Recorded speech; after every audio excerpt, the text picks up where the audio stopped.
In our world exclusive, we brought together 6 former members of Bergdahl's platoon and asked them about this trade. Here now, their answer. Perhaps the most important question to a lot of the folks out there is, regardless of what you feel about Bo Bergdahl and whether he deserted, and I know you all feel he did, do you believe that this prisoner swap was worth it? Do you agree with the prisoner swap? Raise your hand if you do.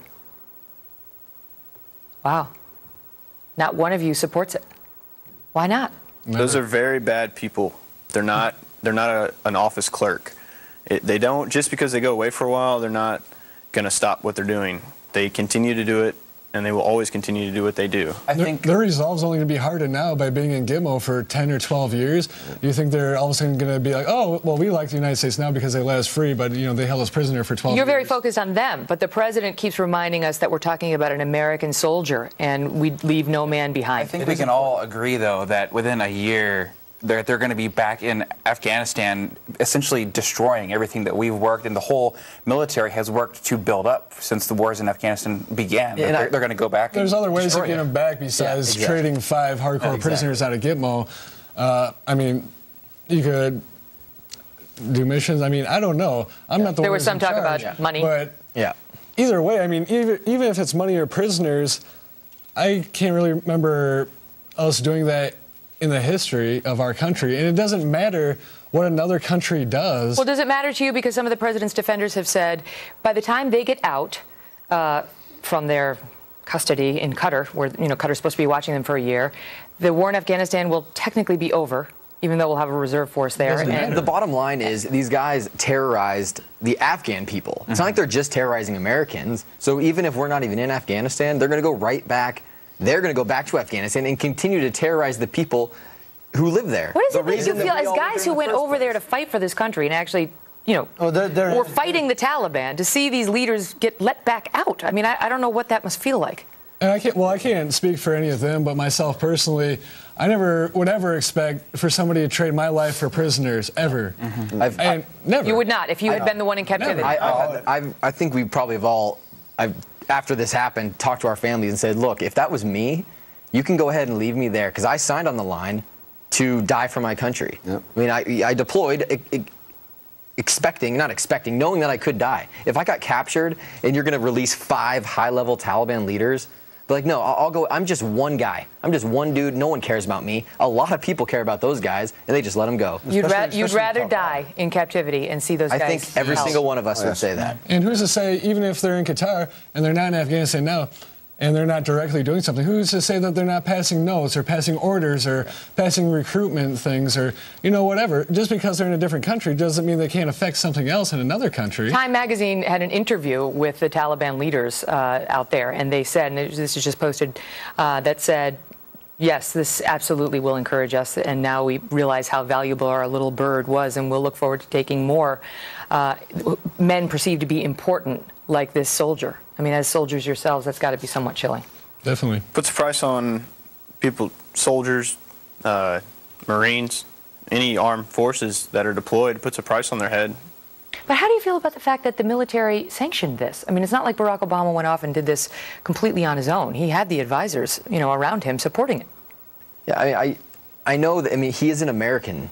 I mean, I don't want anyone to get us wrong and say that we're not glad that an American is back here. And it's not good for anyone when someone's held in, well, in his case, quote-unquote captivity, but it's not good for anybody. We need to get him back. He is an American. The price that we paid, not worth it at all. No. He needs, at some level, it's like, okay, you can stay there until we figure something else out. Especially, and I can speak for everyone, when the military, they knew what was going on. It's not like these things that we're saying we just came up with. It's not a surprise. They it's not knew, mystery. As we learned these things, they knew just as we did that there were questions files. of collaboration. Files all over and that's why we're speaking out. If they knew all this, then why did they go to this level to get him back?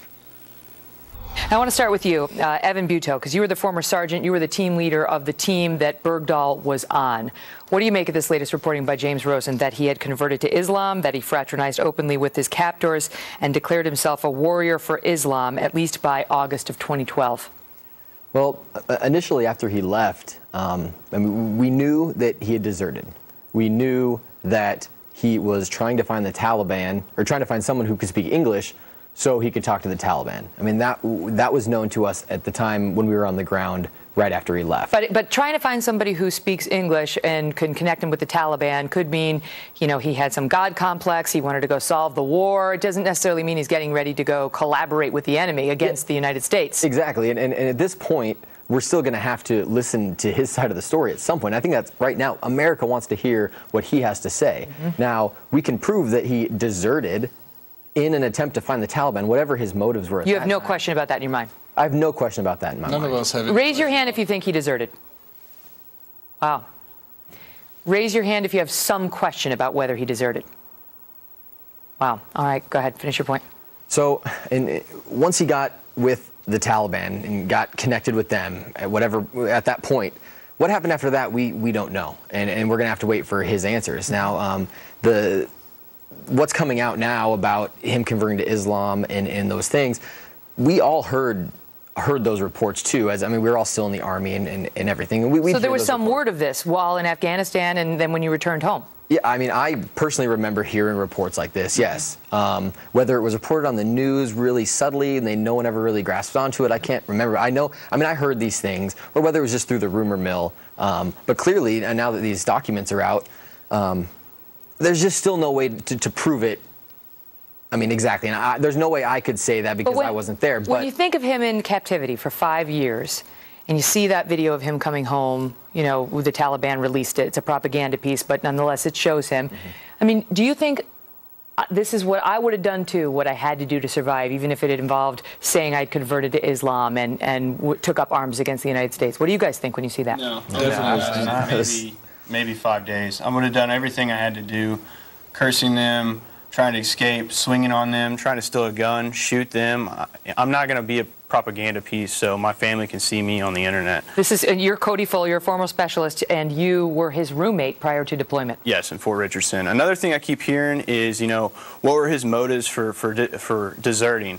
It doesn't matter what his motives were. We all took an oath, and we all had to abide by, orders, and you don't just leave your fellow Americans to join somebody else. But explain that to us, because civilians who have never, as you guys did, volunteered our service and our lives potentially to protect America think, well, he was disillusioned, he was scared, he walked off. Help us understand what a cardinal sin is. Afghanistan's not an easy time. Iraq's not an easy time. Anytime you're in a combat zone, it's not an easy time. Everybody's struggling. You don't do it because it's easy. We're not there because it's easy. We're there to do a hard job, and that's what you signed up to do. So what's the best evidence you have that the night he went missing and ultimately wound up captured, he was doing it intentionally? Okay. The morning that we found out he was missing, someone went to wake him up for his guard shift. He was not there. He was not in his tent. His weapon, his bulletproof vest, his sensitive items were left behind in the tent. We looked around the small OP we were on. It was the size of maybe 2 acres. Some wire, some areas where anyone could just walk right up. It wasn't like a structured base with walls and a gate. We had trucks fanned out. We had a couple bunkers. That was it. It only took a few minutes to look around and see that he was not there. And at that point, we knew nothing. We knew he was gone, and we had nothing else to go on. So we pushed a patrol out right away to go to the neighboring village. It's right there, to see if we could find somebody who could give us some information, a direction of travel if they saw anything. And we got out about 10 feet out of where we walked out, and 2 boys who were walking to school came up to us and said, "Hey, there was an American crawling through the weeds that way." And they pointed us in the direction, and that's the lead we followed, because that was the only lead that we had. And I was actually on that patrol too. I was too. How many people here had a conversation with him prior to the night he went missing about I might walk off and go into India someday, I might walk off into the mountains someday? Because I read it, a few of you did. He said that to me. It was probably a week or 2 prior. We were on a different mission, got stuck up on top of a mountain for about a week or so. And just, sitting around waiting to do our guard shifts or whatever, talking to me, just, making jokes or whatever. And he says, I could just, see myself getting lost in these mountains. I was like, well, I couldn't see myself, here, but maybe in like Colorado or Alaska. So I wouldn't want to, be stuck in the mountains in this country personally. When you're in a combat zone, it doesn't matter if you're left, right, independent. Jedi, whatever you want to be.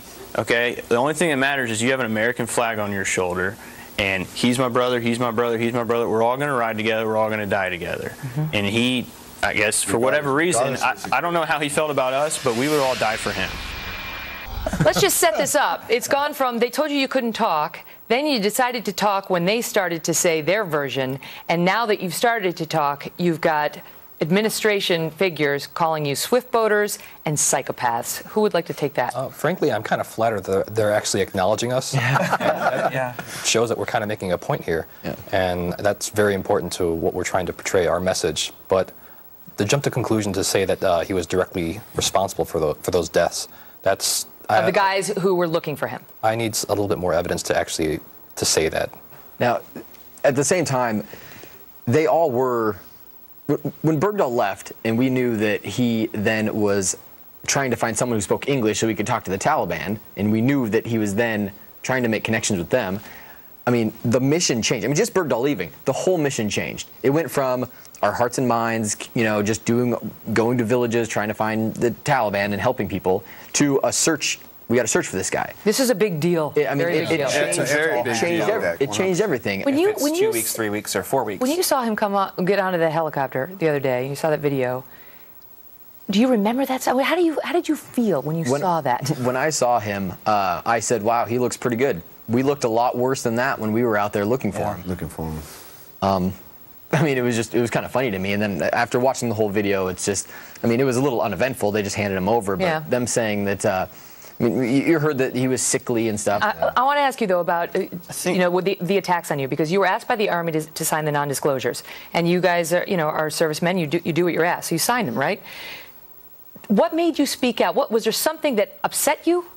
Well, we were told, you can't talk. And the NDAs, some people that haven't spoken out, they signed some official ones. Stuff we signed was more of like a gag order. You can't talk about it while you're in.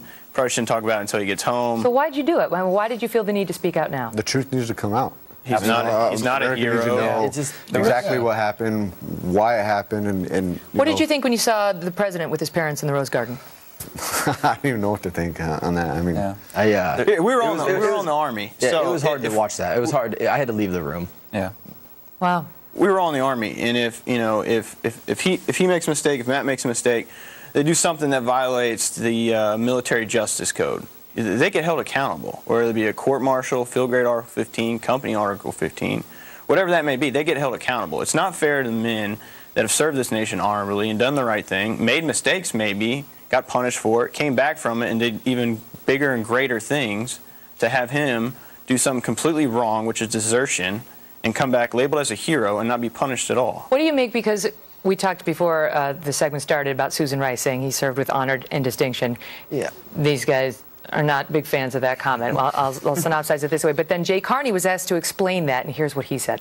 Sergeant Bergdahl put on the uniform of the United States voluntarily and went to war for the United States voluntarily. That takes honor, and it is a mark of distinction. Okay. He also voluntarily left as well, though. He voluntarily left us all behind to go do his own thing. And I've known a lot of people in the Army that have signed the dotted line and came in, and they didn't serve with honor. And even at the time, I mean, signing on that dotted line, knowing what you're getting yourself into, and then joining the military, knowing you're going to deploy, that's an honorable thing right off the bat, and that's great, and it was true at the time for him. But then he walked away in the middle of Afghanistan, on the farthest front lines you could be on, to go seek out the Taliban. You feel that was an affront to you, that to say that his service was with honor and distinction? It's saying that that's honorable, saying that walking away, and whatever his agenda was in trying to connect with the Taliban, explain to me how that's honorable. I mean, that's They seem to be trying to predate it. I mean, that's spitting in the face to everyone who deployed, came back. That's every that goes for every serviceman. Oh, yeah. Not even us or his company. Every single person that was in the military. Well, what do you make of these reports now that some White House aides are saying this? You guys are swift boaters, and even the president and his top aides are now saying that anybody complaining about this, they're being political. That this is a political. Politics out of this. Yeah, we've made it completely clear that, and this is the most I think we've ever talked about it. This is not about politics. This is about the fact that Bergdahl walked away from us, went to try to find the Taliban, and we know that for a fact, and we were all there. And there's not one person you could find who would say that they don't believe that, at least who was there. Yeah. That is clear as day, and that's what we're trying to put out there. He's not a hero, and he did not serve with distinction, and that's a spit in the face to everyone who joined the Army and anyone who died looking for him. What do you think? What do you think their families think? They don't get their loved one back like Bergdahl's family. Are you guys Republicans, Democrats? Are you political people? Here's the thing: when you're in a combat zone, it doesn't matter if you're left, right, independent, Jedi, whatever you want to be. Okay, the only thing that matters is you have an American flag on your shoulder. And he's my brother, he's my brother, he's my brother. We're all going to ride together. We're all going to die together. And he, I guess, for whatever reason, I don't know how he felt about us, but we would all die for him. And he left. And I considered him my really good friend. And that kind of hit me a little bit harder than maybe some of the other guys. But it all hit us hard because he was one of ours. If you could see him today, what would you say to him? I would just ask him why. Yeah, I think that's everyone. We've all, I think, collectively, and I know I have, because as being his team leader, I mean, he walks away, and we've never got closure on any of this. Yeah. We have no idea why he did it, and all we want to know is why, because we've had enough time to deal with our feelings about it. I don't think any of us are angry at him, but we need closure. Everybody needs closure at this point, and now that it's this big, I mean, all of America needs closure. It's not just the people who were there. Raise your hand if you would like to see him court-martialed and see a trial. Wow.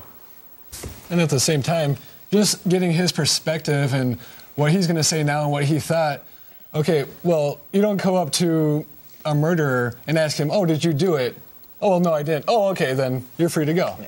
A lot of people have said that. They've said, how can you say you deserted without getting his testimonial, his perspective on it? So if he says, no, I didn't desert, are they going to say, oh, look, all those guys were just lying? So what about all the classified files, sworn statements, original investigation, all these files that are classified that nobody can even see? Well, why can't they bring those to the public light? Is there anything he could say at this point that would persuade you he did not desert? No. There's nothing he could say. Nothing. Absolutely. He left ROP, he left brothers, soldiers, leadership. He left the country to go seek out the Taliban. Yeah, he still is a U.S. citizen, and he hasn't been discharged from the Army, so he still is a U.S. soldier. I still think that he does deserve due process. We all agree with that. And if that investigation leads to a court-martial, then so be it. That's our main point, is we want him to be held accountable for everything that he's done. He needs to answer for what he did.